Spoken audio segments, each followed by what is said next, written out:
Picture this scene, if you will. The morning mist is hanging thick over the Green River Valley like nature's own curtain, and through that ethereal fog, 500 of the toughest, most independent men in North America are gathering for what they call the rendezvous. This is 1832, folks, and we're talking about the annual mountain man gathering. Imagine a cross between a medieval fair and a frontier trading post, where men who've spent months alone in the wilderness come together to trade, drink, fight, and tell stories that would make your hair stand on end. Now, among these grizzled veterans of the Rocky Mountain fur trade stands Jacques Iron Shot Dubois. This guy is everything you'd picture when you think mountain man, weathered face like old leather, beard that hasn't seen scissors in months, and most importantly, a rifle so perfectly maintained it gleams like a mirror even in the dim morning light. Dubois represents the old guard, the traditional way of thinking that had dominated American expansion since Lewis and Clark first ventured into the unknown territories 28 years earlier. But here's where our story gets interesting. Standing nearby is young Jim Bridger, barely 28 years old but already earning a reputation as one of the shrewdest guides in the mountains. Bridger is holding something that makes Dubois laugh out loud, not just chuckle, mind you, but genuinely belly laugh until tears form in his eyes. It's a recurve bow, elegantly curved, clearly crafted with incredible skill and attention to detail. "Boy," Dubois calls out, his voice carrying that particular brand of frontier mockery. "You planning to hunt rabbits with that child's toy? Real men carry real weapons." He pats his rifle with the kind of affection most men reserve for their wives. "This here thunderstick has put meat on my table and pelts in my pack for 15 years. Your little stick and string contraption might be fine for Indian children, playing games, but it's no tool for serious hunters." The gathered crowd starts to murmur and take notice. You have to understand, these annual gatherings were like the Olympics of frontier masculinity. Every man there had staked his reputation, his very survival, on being the best at what he did. Hunting wasn't just how they made a living, it was how they stayed alive in a landscape that could kill you in 100 different ways. Bridger doesn't say a word. He simply nods toward a massive bull elk, grazing about 80 yards away, completely unaware that it's about to become the centerpiece of frontier legend. Without any fanfare, without the dramatic posturing you might expect, Bridger smoothly draws his bow, the motion so fluid it looks almost casual. The arrow flies in what seems like perfect silence, and within seconds, boom, that elk drops like a stone, the arrow having found its heart with surgical precision. Now Dubois, being a proud man who just got shown up in front of 500 witnesses, raises his rifle and fires. The thunderous crack echoes off the canyon walls like God himself is clearing his throat. But here's the thing about pride making you stupid. Dubois misses. Completely. Not even close. So he reloads, which in 1832 means ramming powder, wadding, and ball down the barrel with a ramrod, priming the pan, and trying again. Second shot, another miss. Third shot, not even in the same zip code as that elk. But here's the real kicker, and this is what makes this moment historically significant, rather than just an entertaining anecdote. Every single animal within a mile radius has now scattered to the four winds. The sound of Dubois's rifle has announced to every living creature in the Green River Valley that danger is present. Meanwhile, Bridger's silent arrow has put fresh meat on the table without alerting so much as a field mouse. This little demonstration crystallized a debate that had been simmering beneath a surface of mountain man culture since American trappers first entered the Rocky Mountains in 1810. You see, the Americans had brought with them a very particular mindset about technology and superiority. The rifle represented civilization, progress, the triumph of European engineering over primitive native tools. It was loud, it was powerful, and it announced to the world that civilized men had arrived. But what our mountain men were slowly, sometimes painfully, learning was that the indigenous peoples of North America had spent 3,000 years perfecting technologies specifically adapted to this landscape. That primitive bow in Bridger's hands represented centuries of accumulated wisdom about hunting in terrain where stealth often meant the difference between eating and starving, between living and dying. The economics alone should have made men reconsider their prejudices much earlier. Every rifle ball cost what a working man might earn in a full day's labor back in the settlements. When you're hundreds of miles from the nearest supplier, burning through ammunition like it's unlimited means you're going to end up very hungry very quickly. Meanwhile, arrows could be crafted from materials found along virtually any stream. Willow for shafts, sinew for binding, feathers for fletching, and stone or bone for points. Manuel Lisa's Missouri Fur Company had been keeping meticulous records, and their ledgers from 1812 showed something that should have alarmed every investor in the fur trade. Ammunition expenses were consuming 40% of expedition budgets. 40%. Imagine if nearly half your business costs went to a single supply item that you consumed and could never recover. But this moment at the 1832 rendezvous represented more than just economic calculation or even practical hunting considerations. It marked the beginning of a fundamental shift in how some Americans would relate to the North American continent. For the first time, significant numbers of white frontiersmen were beginning to consider that maybe, just maybe, the people who had lived here for millennia might know something worth learning. The crowd gathered around Bridger, and that perfectly placed elk began asking questions. How do you make a bow like that? How long does it take to become accurate? Can you really hunt silently? And most importantly, could a man carry both rifle and bow, combining the best of both traditions? As the morning mist finally lifted from the Green River Valley, something else was lifting too, the rigid assumption that European technology was automatically superior to indigenous knowledge. What none of these men could have imagined was that this simple demonstration would set in motion a cultural transformation that would redefine what it meant to be a complete American frontiersman. The real question hanging in the air as that crowd dispersed wasn't whether bows could be effective. Bridger had just proved that beyond any doubt.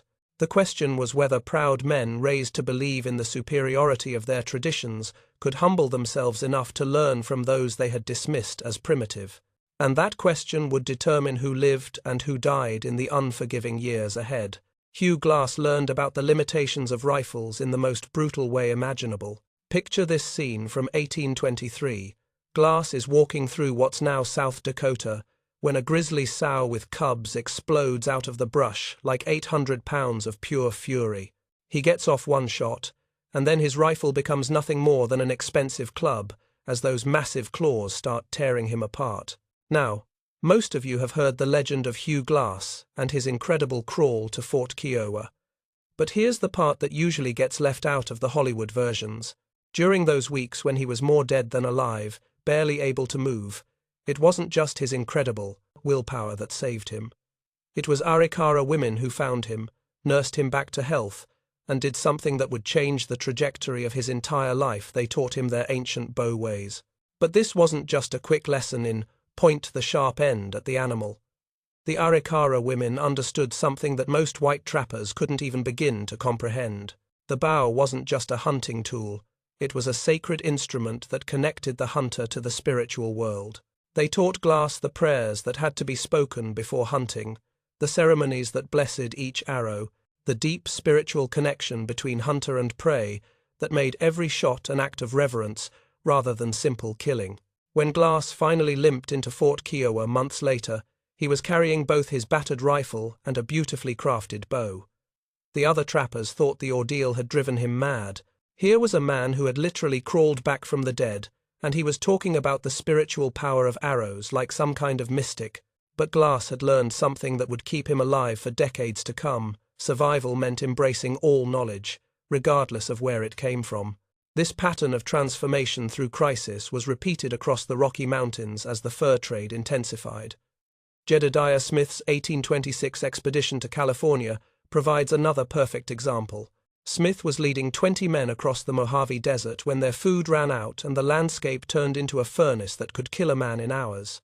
The expedition was facing starvation when 3 men who had learned silent hunting techniques from their Crow wives managed to bring down bighorn sheep in narrow canyons where the echo of rifle fire would have alerted hostile bands to their presence. Think about what this means tactically. In hostile territory, firing a rifle was like sending up a flare announcing your exact location to anyone within miles. But a skilled archer could hunt in complete silence, taking game without alerting enemies or scaring away other animals.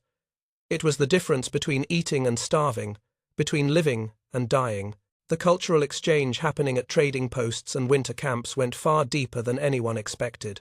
Native women weren't just teaching trappers how to shoot arrows, they were sharing thousands of years of accumulated wisdom about reading the land, understanding animal behavior, and moving through the wilderness like a predator rather than a blundering invader. These women taught trappers to waterproof bowstrings using bear grease mixed with pine pitch, creating weapons that could function in weather that would render rifles useless. They showed them how to read game trails in bent grass and broken twigs, how to predict where animals would be based on wind patterns and seasonal movements. Most importantly, they taught them patience, the indigenous understanding that hunting was about becoming part of the landscape rather than conquering it. But the knowledge transfer wasn't one way. Trappers brought steel arrowhead forging techniques that revolutionized indigenous hunting. At trading posts like Fort Laramie, you could find Lakota bowyers working alongside Pennsylvania gunsmiths, sharing techniques and creating hybrid weapons that combined the best of both traditions. The result was a new kind of technology: bows with steel points that could penetrate deeper than traditional stone or bone, arrows with improved flight characteristics based on European understanding of ballistics. Kit Carson spent the winter of 1831 living with the Arapaho, and his journal entries from that period reveal a man undergoing a fundamental philosophical transformation. He wrote about learning not just archery technique, but the Arapaho belief that every arrow carried a piece of the hunter's spirit. This made each shot a sacred act, requiring the hunter to be in the right spiritual state before drawing the bow. Carson described watching Arapaho hunters prepare for a hunt with ceremony and meditation, entering what he called a state of perfect calm focus that he had never experienced with a rifle. The indigenous philosophy held that hunting was a conversation between equals, the hunter asking permission from the animal's spirit and accepting responsibility for taking life only when necessary for survival. This spiritual dimension of archery created unexpected bonds between cultures. White trappers who embraced these teachings found themselves accepted into indigenous communities in ways that had seemed impossible. They were invited to participate in hunting ceremonies, included in decision-making councils, and most importantly, trusted with knowledge that had been closely guarded for generations. The transformation wasn't without resistance. Many trappers struggled with what they saw as going native, worried that adopting indigenous practices somehow diminished their identity as civilized Americans. But the ones who overcame this cultural pride discovered something remarkable: they didn't become less American by learning indigenous ways. They became more complete human beings, capable of thriving in environments that had previously seemed impossibly hostile. By 1834, a new archetype was emerging in the Rocky Mountains, the dual-weapon trapper who moved through the wilderness with the technological advantages of European firearms, combined with the stealth and spiritual awareness of indigenous hunting traditions. These men reported experiences that seemed almost supernatural to their rifle-only colleagues: the ability to approach game so closely they could touch animals before taking them, the capacity to hunt successfully in weather that kept other trappers huddled in their shelters. More importantly, these dual-tradition hunters were surviving hostile encounters at dramatically higher rates. When your life depends on your ability to take game without alerting enemies, to move through dangerous territory without being detected, to maintain your weapons when supply lines fail suddenly, the primitive technologies start looking like the height of sophistication. The mountain men were discovering that true mastery meant humility, the willingness to learn from anyone who had knowledge worth sharing, regardless of their skin color or cultural background. This lesson would prove essential as the fur trade faced its greatest crisis yet. 1834 became known among mountain men as the year of the silent hunt. And if you want to understand how quickly necessity can shatter the most stubborn prejudices, this is the story you need to hear. Late spring snowmelt had turned the usual supply routes into impassable rivers of mud. Supply wagons that should have reached the Rocky Mountains by early summer were stuck hundreds of miles away, their wheels buried axle-deep in prairie gumbo that could trap a team of oxen for days. This left 5 major trapping brigades scattered across the Rockies, facing a crisis that would have been unthinkable just a few years earlier.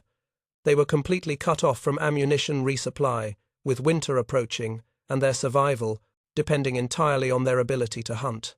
Thomas "Broken Hand" Fitzpatrick leading the Rocky Mountain Fur Company Brigade, watched his men's ammunition supplies dwindle to dangerous levels by midsummer. Every shot now had to count, because there might not be another one. But here's where the story gets interesting. Fitzpatrick's brigade didn't just survive that winter. They thrived. They brought in more pelts than any previous season, and they did it using weapons that Jacques Iron Shot Dubois would have mocked as children's toys just 2 years earlier. The secret wasn't just that they used bows instead of rifles. The secret was that they had learned to hunt like indigenous peoples, with patience and stealth. Instead of the European approach of overwhelming firepower, word of Fitzpatrick's success spread through the fur trade network like wildfire. When supply wagons finally reached the mountains in 1835, they carried more than just ammunition and trade goods. They carried a directive from the American Fur Company that would have seemed impossible just a few years earlier. All partisan leaders were now required to maintain proficiency with native weapons. Think about what this represents. The American Fur Company was the General Motors of the fur trade, a massive corporate enterprise backed by John Jacob Astor's millions. For them to officially endorse indigenous technology meant that the economic advantages had become impossible to ignore.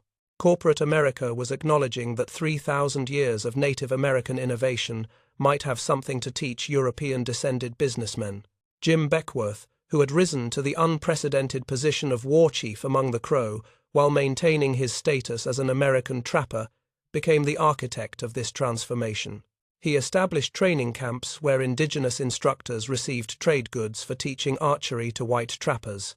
These weren't casual lessons, they were intensive courses in survival technology that could mean the difference between life and death in hostile territory. The most stubborn holdouts finally converted after witnessing competitions that settled the debate once and for all. Straight Arrow Thompson, a Virginia-born trapper who had mastered the Osage orange bow, won legendary contests at the 1836 Rendezvous by consistently hitting aspen trees at 100 yards. But more impressive than his accuracy was his speed. Thompson could loose 6 aimed arrows in the time it took a rifleman to reload once. But here's what really changed minds. Brigade leaders started keeping careful records, and the statistics were undeniable. Trappers carrying both rifles and bows were surviving hostile encounters at twice the rate of those depending solely on firearms. When your business model depends on keeping experienced men alive in dangerous territory, these kinds of numbers get attention fast. The psychological transformation went deeper than anyone expected. Men who embraced bow hunting reported feeling fundamentally different about their relationship with the wilderness. Instead of moving through the landscape like conquerors announcing their presence with gunfire, they learned to become part of the environment. They developed what they called predator awareness, the ability to sense danger, read the mood of the forest, and move without disturbing the natural rhythm of life around them. This shift in consciousness had practical benefits that went far beyond hunting. Dual-weapon trappers could approach enemy camps undetected, scout hostile territory without revealing their presence, and escape dangerous situations by moving with a stealth that would have been impossible for men trained only in European military traditions. They were becoming a new kind of American one that combined European technology with indigenous wisdom to create something that was more effective than either tradition alone. By 1837, even the most traditionalist groups were converting. French-Canadian voyageurs, who had maintained their cultural identity through generations of wilderness work and had traditionally been the most resistant to change, were learning archery from their indigenous wives and partners. The cultural barriers that had seemed insurmountable just 5 years earlier were dissolving under the pressure of practical necessity.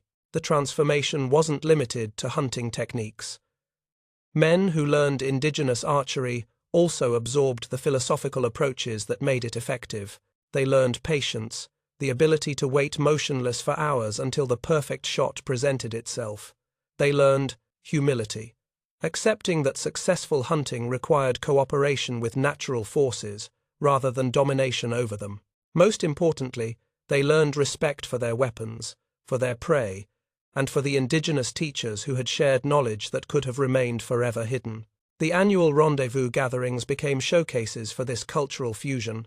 Instead of competitions between civilized and primitive technologies, you now had contests celebrating the mastery of both traditions. Men took pride in demonstrating their ability to forge rifle barrels and craft horn bows with equal skill. The complete frontiersman was no longer defined by his rejection of indigenous ways, but by his ability to synthesize the best knowledge from all sources. What made this transformation historically significant wasn't just that white trappers learned to use bows and arrows. What mattered was that they learned to question their assumptions about cultural superiority. They discovered that survival and success in the North American wilderness required abandoning European prejudices and embracing indigenous wisdom. This lesson would prove crucial as the fur trade era ended and westward expansion accelerated. The mountain men who emerged from the year of the Silent Hunt were different from those who had entered it. They had become cultural bridges, men who could function effectively in both indigenous and European American worlds. They carried with them a hard-earned understanding that true strength came not from rigid adherence to tradition, but from the flexibility to learn and adapt. As the beaver population declined and the fur trade began its inevitable collapse, these dual-tradition mountain men would find themselves uniquely positioned to guide the next phase of American expansion. They had learned something that would prove invaluable in the decades ahead, that conquest and adaptation could be more powerful than conquest alone. As the beaver felt hats of European fashion gave way to silk alternatives after 1840, the Rocky Mountain fur trade collapsed almost overnight. Fortunes that had taken decades to build evaporated in a single season, and thousands of mountain men found themselves holding skills for an industry that no longer existed. But the men who had mastered both rifle and bow, who had learned to walk between indigenous and European worlds, discovered that their hybrid knowledge was about to become more valuable than ever. Jim Bridger understood this transformation better than most. When he established Fort Bridger in 1843, he wasn't just creating another trading post, he was building a bridge between the dying fur trade and the coming wave of westward expansion. Bridger's fort became the crucial way station, where wagon trains learned that survival on the western trails meant abandoning the rigid thinking that had characterized earlier American expansion. Picture the scene at Fort Bridger in 1846. Families from Missouri and Illinois arrive with their heavy wagons and European assumptions about frontier life, expecting to shoot their way across hostile territory with the same tactics that had worked in Kentucky forests 50 years earlier. Bridger and his men had to teach them a harsh reality in the open plains and mountain passes ahead. Loud hunting meant starvation, and cultural arrogance meant death. The lessons Bridger taught weren't just about archery technique. He showed wagon train leaders how to hunt silently when crossing territory controlled by hostile bands, how to maintain alternative weapons when rifles failed, and most importantly, how to read the land through indigenous eyes. Families that listened to these lessons survived. Those who insisted on European-only approaches often didn't make it past the first mountain pass. During the Mexican-American War of 1846 to 1848, the hybrid skills of dual-tradition mountain men proved their worth on a national stage. Kit Carson's unit of scouts combined indigenous stealth tactics with American firepower to outmaneuver forces that vastly outnumbered them. These men could approach enemy positions undetected, gather intelligence without revealing their presence, and strike with devastating effectiveness before melting back into the landscape like ghosts. General Stephen Kearny's Army of the West succeeded in conquering California, partly because Carson and his scouts had learned to think like indigenous warriors while maintaining their technological advantages. They moved across hostile territory using techniques that no European military academy had ever taught, proving that cultural synthesis could be more powerful than cultural purity. But perhaps the most lasting impact of this cultural fusion appeared in the children of mixed marriages, the sons and daughters of mountain men and indigenous women who grew up fluent in both traditions. These young people represented something entirely new in American history, a generation that saw no contradiction between European technology and indigenous wisdom. John Firebow Johnston exemplified this new American archetype. Born to a Scottish trapper and a Crow mother, Johnston could forge rifle barrels with techniques learned from Pennsylvania gunsmiths and craft horn bows using methods passed down through Crow generations. He spoke English, French, and 3 indigenous languages, could navigate by stars or compass with equal skill, and understood that survival meant using every tool available, regardless of its cultural origin. Johnston and others like him became the ultimate frontier professionals, guides, interpreters, negotiators, and warriors who could function effectively in any cultural context. They were equally comfortable in Washington drawing rooms and Sioux war councils, could discuss European philosophy and indigenous spirituality with equal insight, and represented a vision of American identity based on synthesis rather than conquest. The trading posts that survived the fur trade collapse became repositories of this hybrid knowledge. Fort Laramie maintained bow-making shops alongside gunsmiths well into the 1880s, recognizing that complete frontiersmen needed both skills. These posts became schools where the lessons learned during the fur trade era were preserved and passed on to new generations of settlers, soldiers, and adventurers. The cultural impact reached deep into American mythology itself. The image of the complete frontiersman evolved to include both hawk and rifle and hunting bow, representing a uniquely American ideal of adaptation over rigid tradition. This wasn't the European-only conqueror of earlier frontier mythology, but a new kind of American hero who succeeded through flexibility and cultural learning rather than simple domination. Veterans of the Mountain Man era spent their final years as living bridges between worlds that were rapidly disappearing. Jim Bridger, before his death in 1881, continued teaching young men that pride in one weapon over another was the mark of a fool. His students included army officers, territorial governors, and business leaders who carried his lessons about cultural adaptation into the highest levels of American society. The philosophical implications went beyond mere survival techniques. The greatest mountain men had learned that indigenous peoples weren't primitive versions of Europeans who needed to be civilized. They were sophisticated cultures with thousands of years of accumulated wisdom about living successfully in North America. This recognition required a fundamental shift in American thinking about cultural superiority and the nature of progress itself. What these men discovered was that true mastery meant intellectual humility, the willingness to learn from anyone who possessed knowledge worth having, regardless of their skin color, cultural background, or social status. They learned that adaptation was stronger than tradition, that synthesis was more powerful than purity, and that survival often required abandoning the very assumptions that had brought them to the frontier in the first place. The legacy of the dual tradition mountain men extended far beyond their lifetimes. Their willingness to embrace indigenous knowledge created a uniquely American tradition of technological and cultural adaptation that would shape the nation's character through the industrial age and beyond.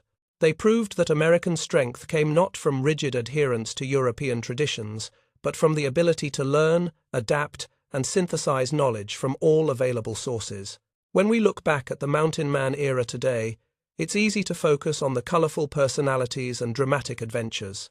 But the real historical significance lies in something more subtle and more profound, the moment when a significant number of Americans first learned to see indigenous peoples as teachers rather than obstacles, as sources of wisdom rather than problems to be solved. The thunder sticks and silent death had taught each other, and in that teaching, they had created something new under the American sun, a vision of cultural synthesis that suggested the continent's future might be built on learning rather than conquest, on adaptation rather than domination. The mountain men who mastered both traditions hadn't just survived the wilderness, they had discovered a different way of being American, one that honored knowledge wherever it came from and valued flexibility over pride. That lesson, learned in the high country of the Rockies among men who lived by their wits and their weapons, would echo through American history long after the last beaver trap had rusted and the final rendezvous had ended. The warriors who walked between worlds had shown the way forward, if future generations were wise enough to follow. The complete narrative is now finished. The 4 chapters tell the full story of how mountain men learned to synthesize European and indigenous hunting traditions, transforming both their practical capabilities and their understanding of American identity in the process.